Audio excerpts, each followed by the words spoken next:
مرگ در مسیر حق در حقیقت رسیدن به الله است. او اللهی که ما هر لحظه آرزوی ملاقات رو داریم. از این بترسید.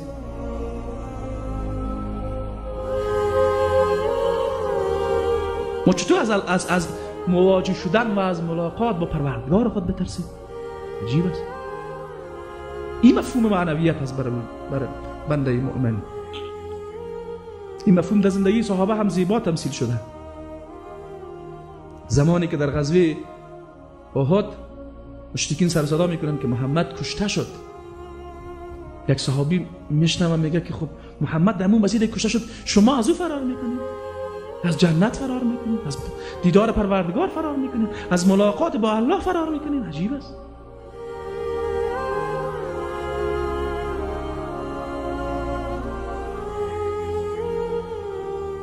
او با این امید که گویا پیامبر کشته شده میگه پروردگارا من براءت میکنم از آن چی که دیگران مرتکب شدن و میگه قسم به الله هست و بوی جنت را از کوی احد به بشام میرسه، اما مسیر حرکت میکنه تا کشته میشه. معنویت یعنی ای. انسان وقتی میگه که مالک یوم الدین، این مفهوم در ذهنش زنده هست که من همین پروردگار خود را ملاقات میکنم و مرگ یعنی رفتن در مسیر ملاقات پروردگار. انسان مؤمن از مرگ نمیترسه.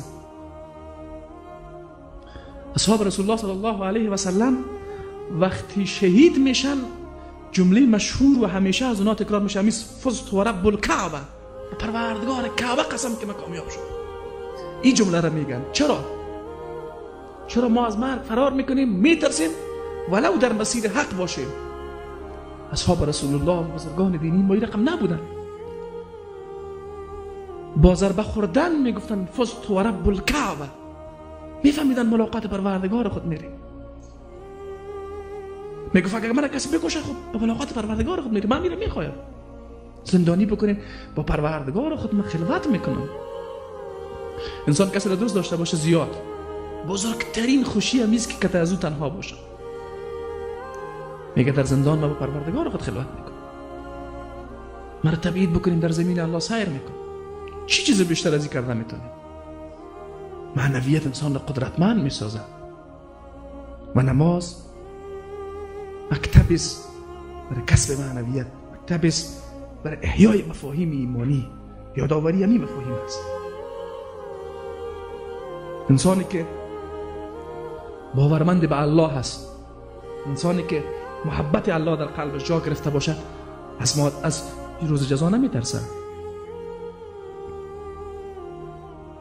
به معنای از این نیست که غافل است از حساب کتاب الله، نه، برش آمادگی داره. جالب از اصحاب رسول الله من پرسان میکنن که قیامت چه وقت است؟ یعنی گویایی که اونا منتظرن. پیامبر ازشون پرسان میکنن چی آماده کردی برش؟ مالک یوم الدین چی برش آماده کردی؟ گپ جالب میگه.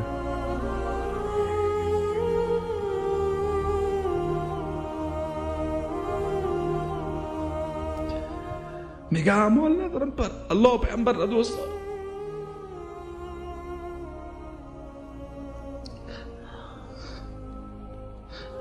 این مفاهیم ایمانی در قلب اونا زنده و پیدا.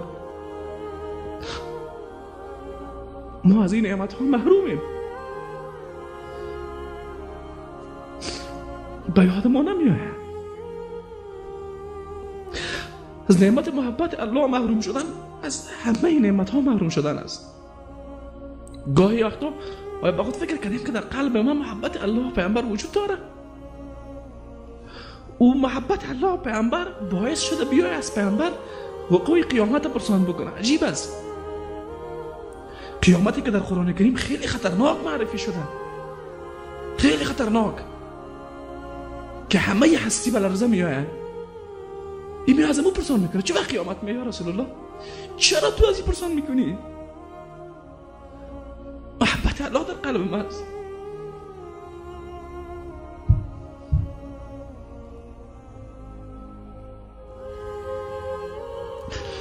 انسانی که محبت الله در قلبی باشه در عبادت الله باز غافل نمیشه، از عبادت الله فرار نمیکنه، از مواجه بودن با الله و از راز و نیاز با الله خسته نمیشه. قلبش در مقابل الله خاشع هست. ما این حالت نداریم. از عبادت خود فرار میکنیم، از ملاقات پروردگار خود فرار میکنیم. توقع نجات در روز قیامت را داریم، توقع رسیدن به رضایت الله و ملاقات پروردگار خود داریم. با چی چیزه؟ با ایمانهای ضعیف ما که با کوچکترین فشار ازش فرار میکنیم، با عبادتهای ما که اوج سراسر از ریا و عجب و گناه و تکبر و غرور و ریاست. خود دیندارم فکر میکنیم. چی چیز داریم؟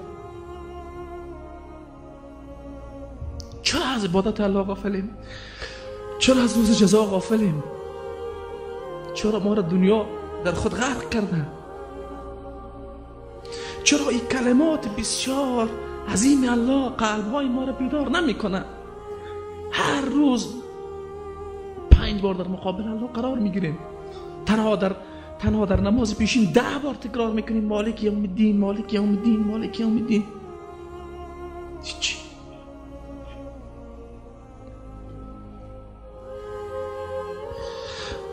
پس باید قدر این گپ را بدانیم، از الله فرار نکنیم، به طرف الله باز بگردیم، قیامت را فراموش نکنیم. این مفاهیم در ذهن ما وقت زنده بود. الله را خواهرشانه عبادت میکنیم، از عبادت الله خود لذت میبریم و او عبادت باز میتونه ما را به مسیر هدایت استقامت بده، میتونه ما را از منکرات و از بدیها دور بکنه. الله متعال بر همه ما شما نمی توفیق نصیب بکنه. پروردگارا تو ما را از جمع انسانهای غافل نگردان. پروردگارا تو ما را از جمع کسانی که مستحق غضبتند و از جمع گمراهان نگردان و در قلبت محبت خودت بر ما جا بدی. پروردگارا نمیتونیم ما بدون توفیق تو هیچ کاری بکنیم. پروردگارا تو ما را به نفسهای ما واگذار نکو و نعمتهای خودت را از ما دور نگردان.